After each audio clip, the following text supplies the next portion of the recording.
قوربانیان سڵاو لێبێت لەبارەی بڕیارەکەی ئەنجومەنی وەزیران بۆ هەرسانکردنی نرخی گۆشتی سوور لە بازاڕدا نرخی ئێستا بۆ کیلۆیەکی گۆشتی سوور بە چەندە و بڕیارەکە چی لێ هاتوتەوە؟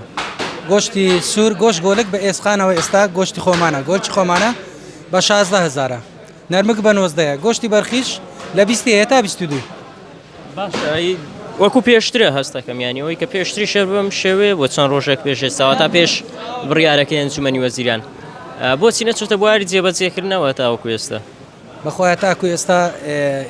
لە مەدان حیوان هەرزان نەبووە کاو بەڕاستی کاورد زۆر دەڕوە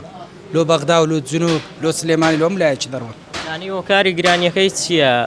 ئەوەیە کە بازی زۆر لەسەریانەوەی کە ئەڕوات بۆ شارەکانی ناوڕاست و خواروێرە دەڕوا لە شارەکانی بەغدا و خواروی عێراق بەڵێ ئەوە هۆکاری زۆرە لە بۆ گرانی باشەگەر باز لابرن لەسەری بە ڕێژەی 150 چاوەڕێکن هەرزان ئینشاءالله ئینشاءالله سەنی پێچێدا بەخوای ئەوە احتیمالە مانگە 20 ڕۆژ ئەوەندەی پێ بچی ئەوەی پێ بەڵێ